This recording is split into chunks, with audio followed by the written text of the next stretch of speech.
So I decided to start posting and just let my posts go where they go. I've just finished my doctorate in psychology. I have a lot of things to say, a lot of things to talk about. What I would like to focus on now is what my research topic was on. And it's very important.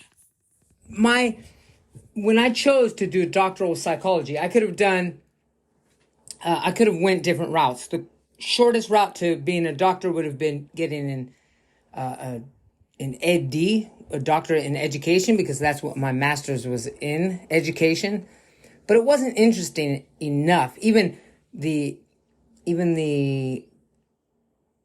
educational psychology, a degree in educational psychology, it just wasn't interesting enough. And a PhD in psychology was they would have had me doing research from the get-go, kind of like within just like 4 or 5 classes.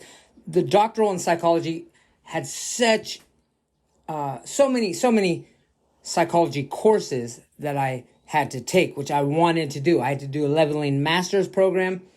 Most of my studies was actually coursework. So the research project in a doctoral psychology is less intense than a PhD, but I'm going to continue doing research on my own to kind of legitimize the academic approach to it, because I'm not a therapist. Although I'm looking for maybe like a few clients or something at some point. But what I really want to focus on here is, and it really applies to my own life, it's on this topic of death in short, but I'll get into more details. I'd like to talk about my interest in this. During my coursework, I treated every course that I took as if I would do a research topic on that course. And it was the class on psychology of death and dying that led me to think like, okay, I really like this. I've been tying a lot of things. I have some publications on health, and I'm generally look at our, diet and lifestyle are important. We should eat local foods that are in season and native to the land, but that's obviously can change. I mean, we're adaptable animals. We can eat a variety of things, but the way we live and our lifestyle, just the stress levels, all these kinds of things can lead us to a death that we don't want to have. So that's where this topic really started out. At first, I just asked the question, why? Why do people die in ways they openly express not wanting to die? It's mostly, I would say, dying in hospitals. People die in hospitals. And I did the research, and there already was research. There were research topics that literally go exactly on that. They answer that question. So I actually have answers to those questions, and they include things. A lot of things lead people to that, but I don't want to get into that. No, I could get into that actually. But that question's already answered. I'll discuss that later. What I really want to get to is, as I dug deeper, and I found there was just this disconnection with death. People fail to appreciate death as a life experience. It is. I would argue it's the most significant life experience since that of birth. And it's often avoided, sometimes denied. And this can be an underlying cause of death anxiety, and death anxiety is an underlying cause of other psychological problems. There's debate against this, exactly which causes what, but there's a high comorbidity of death anxiety and other psychological problems, and generally when someone has death anxiety, it does make other problems worse. Basically, there's just an interconnection of it on whatever way you want to look at it. And again, it has to do with health. Health has to do with diet. It has to do with lifestyle choices. It has to do with, stress levels and exercise and so many things. But also things we don't look at. How are we living our lives?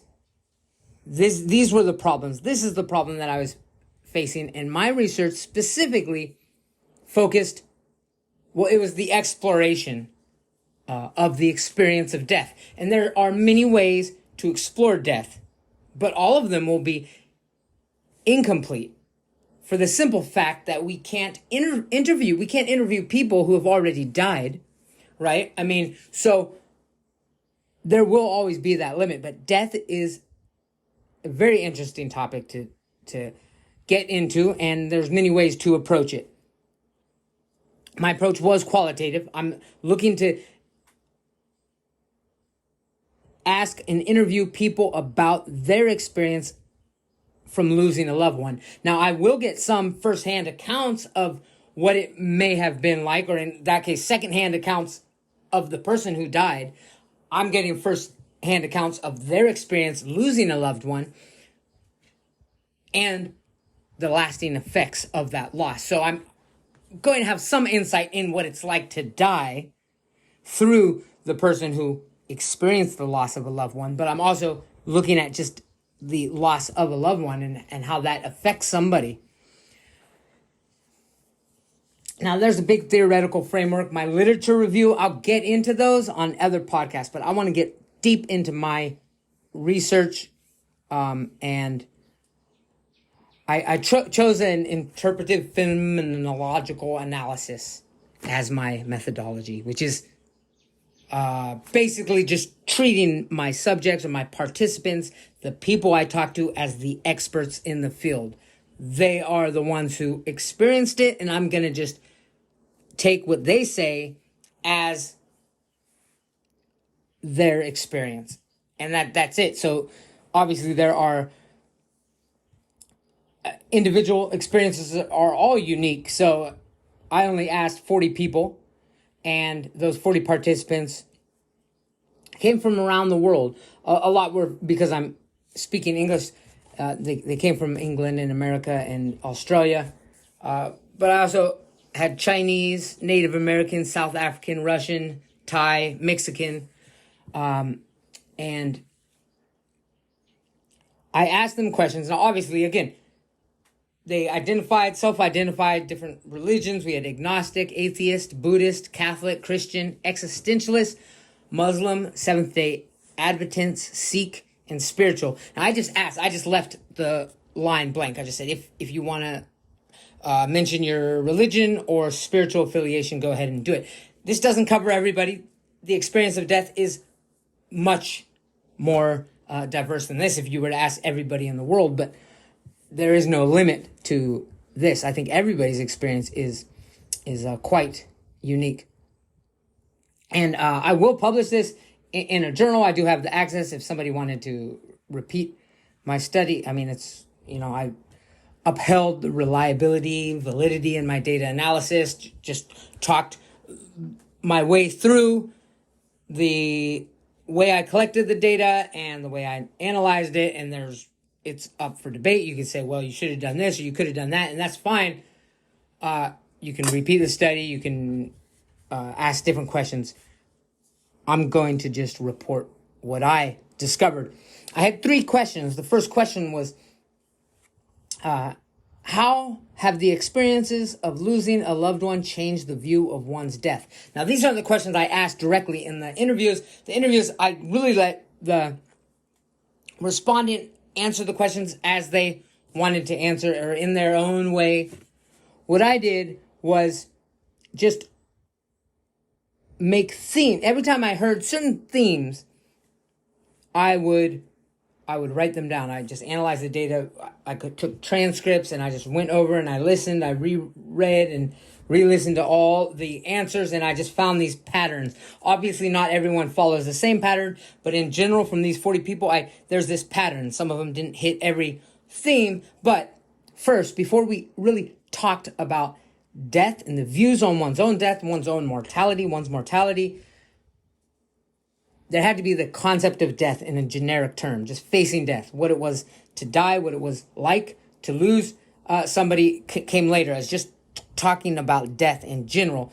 But then, after we spoke about that, we could start talking about the realization of I have a loved one and this loved one is going to die maybe soon, or it kind of hits, reality sets in. And at that point, there weren't always, but then there'd be conversations that are related to that topic, having the last words and the conversations about death.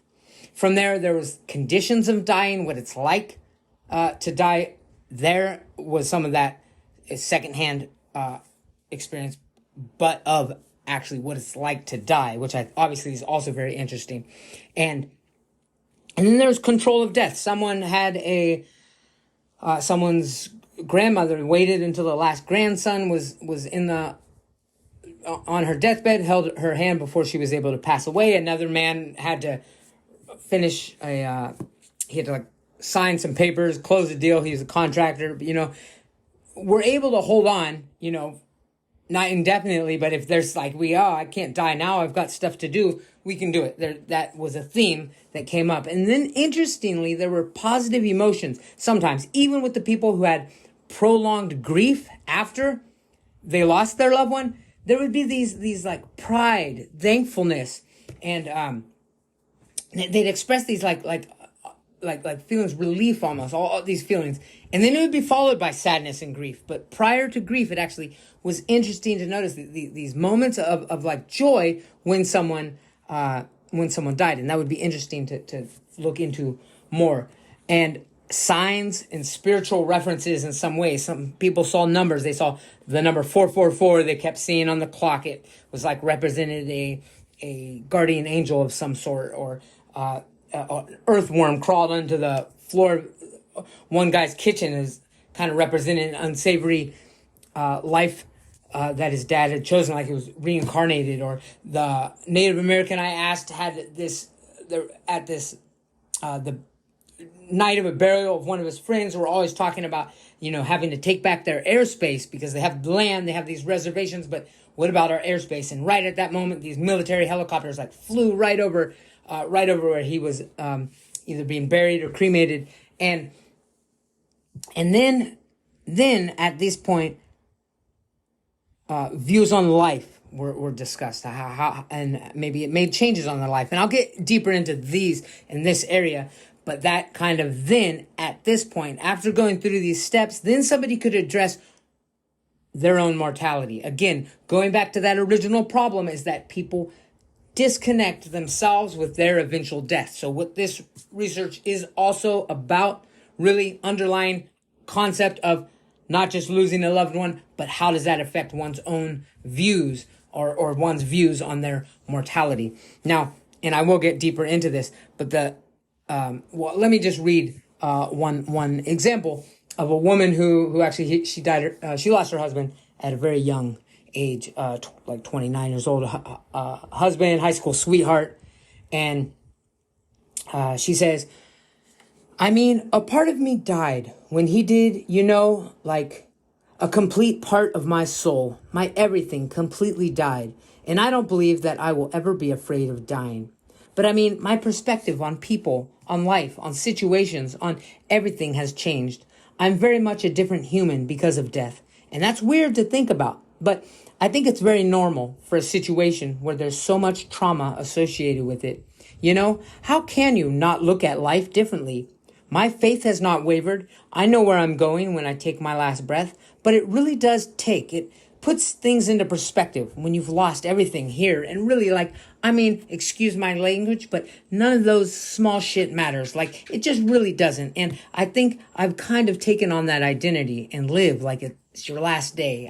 That's truly, like it sounds cliche, but it's really true. And it's very apparent in my life now that I've lost such a piece of my life.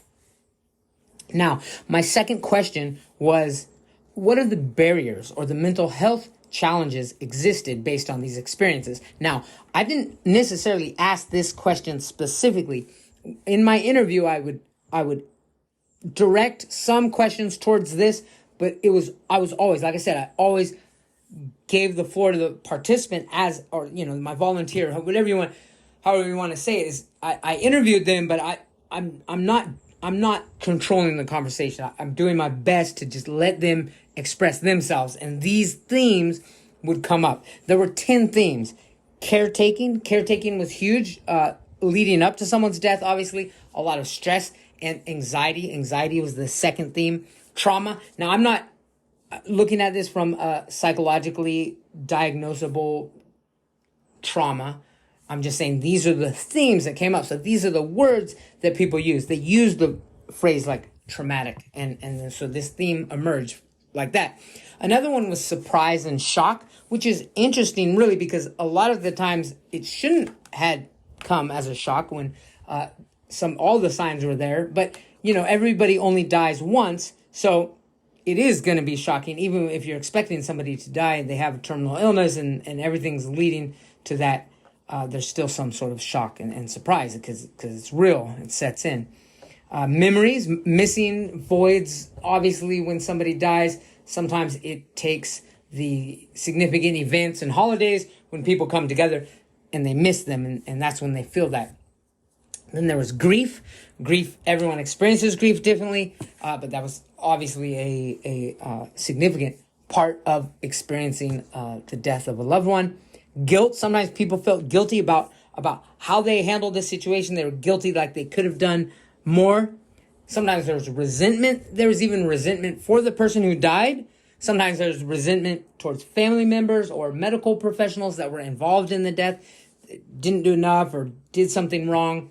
Sometimes there was regret after somebody dies, like, oh, I should have done this. Like I should have. One man said, why didn't I?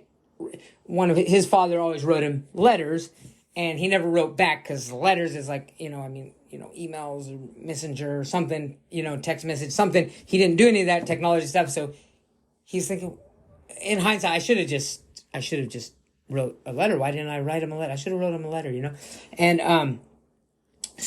and then the final theme was finding out. Looking back in hindsight, that's when a lot of times somebody dies. One woman looked through the phone of her father, like he hadn't really been honest about the prognosis of his condition. He kind of downplayed it. All of a sudden, it was really sudden shock for her. In this case, he died, but then she got a hold of his phone and looked at it, and he was text messaging his friends that she didn't even really know that well. And he's like, hey, this might be my last day. All these things that really showed he knew or expected that he might die. And it hurt her that she wasn't told that. And here's a couple quotes from participants. I just spiraled, like I completely lost myself. It generated this fear in me I had never felt before. Another one said, my body always just takes over with anxiety, so I don't have any room for fear. Again, this shows that the differences, the way they're discussed, but it's emotional. These are emotional times. Obviously, what are the challenges? That was the question. What are the challenges of losing a loved one? Obviously, a lot of stress, a lot of anxiety, a lot of emotions going on, a lot of grief. And my final questions are,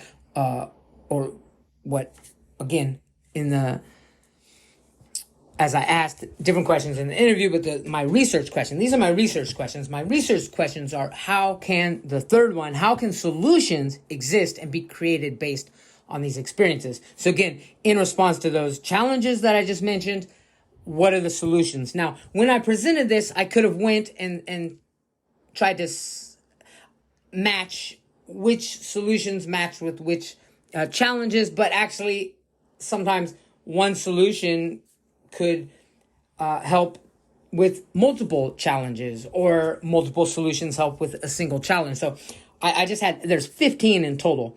There was time. That sounds obvious, right? Time heals all wounds and all this.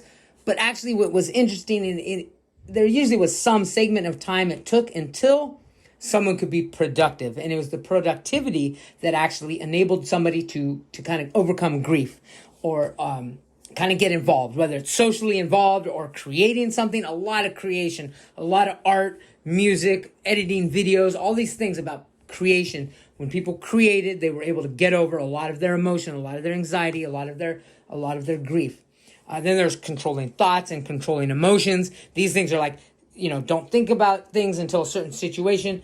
I don't believe it's healthy to compartmentalize, but, we've got lives, we've got families, we've got work, and sometimes it was best to not dwell on losing a loved one until you had time. Sometimes in the middle of the night, someone would go in their bathroom and just cry or weep and or meet with some of the siblings after the loss of a brother or sister, and they just cry together. They talk about it. They talk about their thoughts and all of these.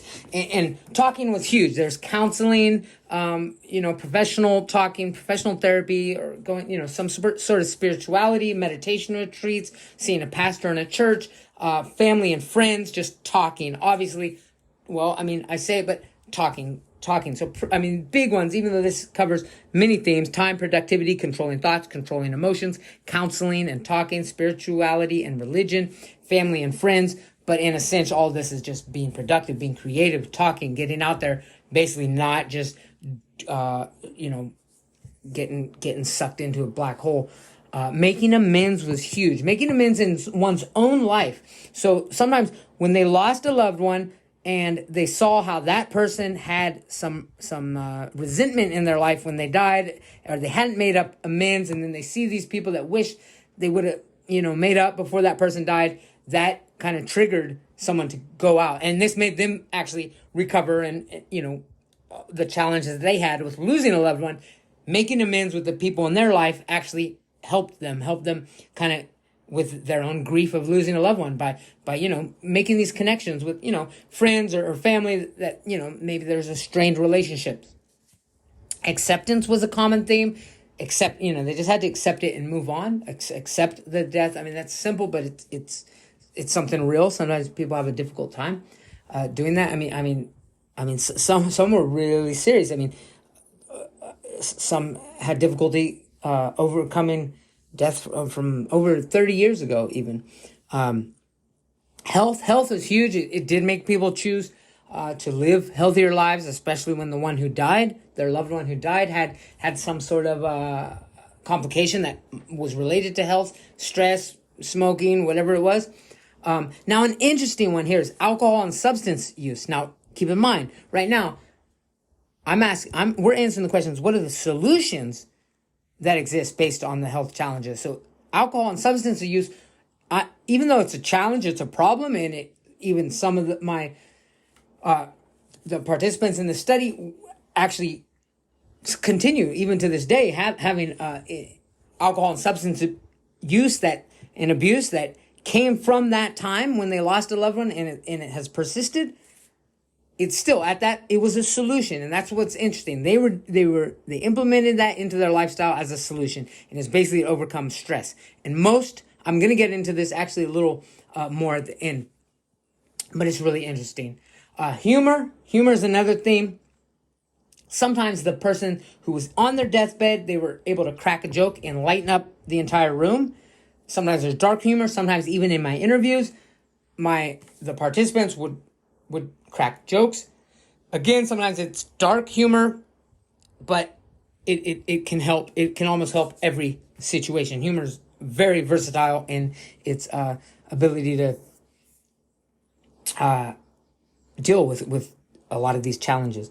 And honoring the dead is another theme that came up. Different ways people honor the dead, doing things they wanted to do, spreading the ashes. One man's grandparents, he mixed their ashes together and kind of went on this journey where they had always taken him camping, and they spread it around. Really interesting. And now, final questions that came up, or these are themes that actually almost go back to that original question. How do you view your own mortality? And this kind of sums it up, is I ask, and this is going to be, going forward, this is going to be one of the first things I'm going to focus on for the podcast. And I'll get into my philosophy on life, and it's, what is a good death? Point blank, how do you want to die? What would a good death be? How would you want to die, basically? And this could include the bucket list that people have. And these it would always come to this point. If you ask somebody straight up right off the bat, how do you want to die? It's usually it's an odd question, but we do have ways that we want to die, or at least ways we don't want to die. Let me first give a couple examples of, again, how people said, how people responded to questions related to the solutions based on these challenges. One participant said, For me, it's just time. Like anything, time heals. And then to kind of emphasize what I was saying is, this other person says, doing active things, like physically active, like, renovating the house was really great. Now, again, my degree is focused on professional practice more than conducting research, even though that might not be the path I'm necessarily trying to take. But I want to say, okay, how can this apply? How would this help professional practice? And I came up with 3 major reasons. And one is that death anxiety is a transdiagnostical construct, which is basically there is a comorbidity of death anxiety and other mental health conditions, or you can be diagnosed. If you're diagnosed with death anxiety, or you have death anxiety, if you self-report death anxiety, however you want to look at it, there are more likely other challenges and I don't like the word disorder. I don't use it that often, but just saying conditions, psychological conditions. Having death anxiety generally makes other aspects in your life more difficult, other conditions and all of these things. So my point there is that death is relevant. It's always relevant. And I will, this is what I'll get deep into. I mean, there's a lot of existential perspectives on this. I'm not going to go too far down that, but it's very important. It's very important to think about that this is relevant in every counseling, I would argue. We should address death anxiety. It could be marriage counseling or occupational therapy or sports psychology. It's relevant. If there is death anxiety, it will make whatever else going on worse. So let's just focus on this. And the other one is post-traumatic growth. A lot of people, and this comes from my research as well as just talking to people, that they generally had more, they came out of it. A lot of people. Some people were still dealing with grief. Again, when I had these interviews, there was a big variety of when the person died, the relationship with the person. Obviously, losing a husband like that, the one woman at a young age is much more traumatic, then it's going to be a lot different experience than somebody losing a grandparent when you're young, but the point is that, so some people still are, I wouldn't say they have post-traumatic growth. They still are kind of in this traumatic stage. Some of them have overcome it, but most people come out stronger when they have hardships and difficulties. You can either get stuck in the rut, and there's one way to focus on that, but focus on growth. Let's come out of there. How can we grow out of here? Obviously, that's not it's easier said than done, but it's something important to focus on. Post-traumatic growth, not focusing on this how the pain. I mean, obviously that there is, but the focus shouldn't be dealing with it. It should be coming out of here stronger, not just getting back to the baseline. And the last one was encouraging honesty. And if someone is offering therapy to somebody, be honest with the people you love and care about, especially the children. It often came with fathers and daughters. They, for whatever reason, and I do actually have some theories on this, and I talk about them in my research, but it's just a lot of hurt by not, if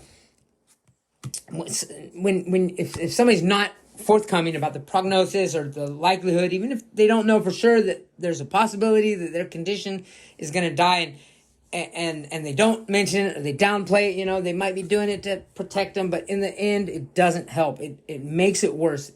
They might not be around to see it, so it might make it easier on them. They don't have to see the pain they cause, but they cause pain. And that was almost the number one cause for that alcohol and substance abuse. And it usually came when somebody was, when somebody was caretaking, and they'd start pill popping, maybe even legally, prescribed drugs that they were taking, and then it just got worse. And they started drinking heavily, and they got into the hardcore drugs. Some of them, like I said, are still haven't really kicked that habit. And I'm not going to blame it on the person for not being forthcoming completely about the condition, but it had its part. So huge thing for somebody that's dying and knows that they're dying. Just be honest about it. Or maybe you'll come out of it. Everyone can have hope, and but be realistic about the situation. And another important part of research is, where does this research go? How can we continue this research? And I personally will be conducting more research. The same research. Again, I just had random sample people. Anybody could reply. But again, if I wanted to find out more about the experience of death, I could ask just a specific culture, just a specific religion, or just somebody who had a specific relationship. Obviously, like I said, it's different if you lose somebody. Now, I didn't do anybody that had like a child die. That wasn't. But that's like that's so much more significant than losing a parent or grandparent or something. Most of the people had lost parents or brothers or sisters, and this is qualitative. There's room for more qualitative studies based on this. Some like why do people have these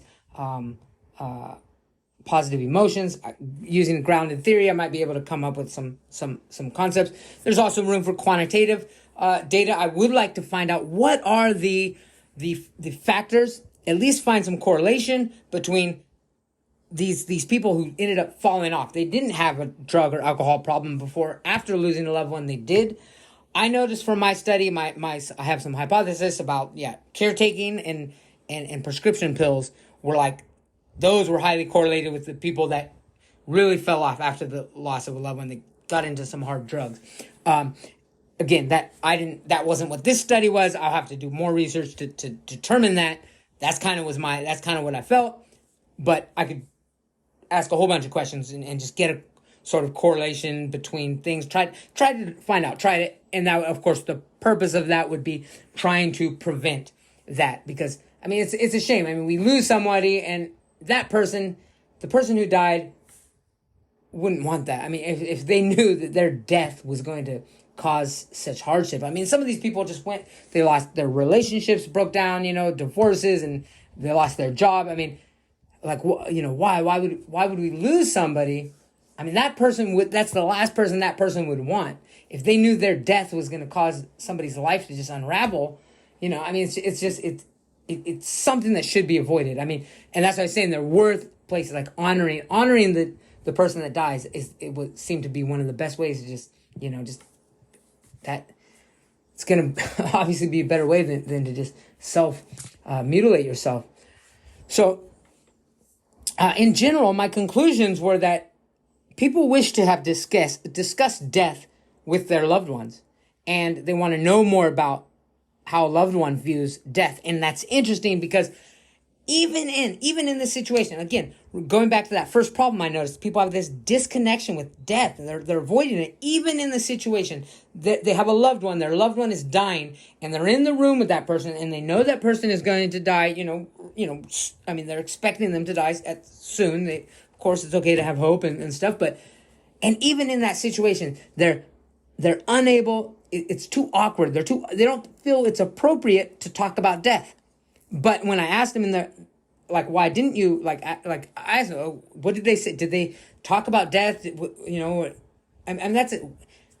How is it like to die? What are you going through? What kind of feelings, what's going on right now? What's most important? Do you have any regrets in your life about what could you do differently? All these questions seemed like not appropriate. They were like, oh, no, these are, but they wish they had asked them. And looking back, they're like, well, I should have asked them that. They probably wanted me to ask them those questions. So it's really interesting that we're not comfortable about, even in a situation where somebody's about to die. It's like, hey, so how's the weather? Hey, did you see the game or whatever? It's like, it's kind of something that I definitely want to dig deeper, and that's when I have some interviews. I'm going to definitely go on that. Now, the final conclusion I had is that people have preferences for how they would like to die. I mentioned a little bit of that earlier. Again, if you just ask somebody what is your preference for death? Sometimes people have a hard time, but after this interview, people were able to pinpoint a lot of things. Sometimes it was things like they don't, absence of, they don't want to have pain, and they don't want to have regrets. These are very common and reasonable, right? You don't want to have pain and regrets. You want to die peacefully. You want to be with family. Some don't. Some actually would rather not, just kind of be by themselves. But again, but after this conversation, people actually had a lot to say. And that leads me to my final philosophy. Moving forward, what I think this podcast will really become is my theory that we should plan, prepare, and live according to how we wish to die. Now, that might sound interesting. Some people say, well, death is just like, it's something that happens at the end. Don't worry about it. My argument is that if we know how we want to die, then we'll know how we want to live. Or, we'll know the best life for us. We'll know if you're living a life that is not in line with how you want to die, then you're not going to die how you want to, most likely, right? And let me give an example. Is like, okay, going back to the question that wasn't answered, it was an American study. 70% of people that die in hospitals openly wish that they didn't. So it's like, well, think about it. People go to hospitals when they're sick. I am pretty much anti-medical establishment intervention for health. I want hospitals there if I'm in an accident.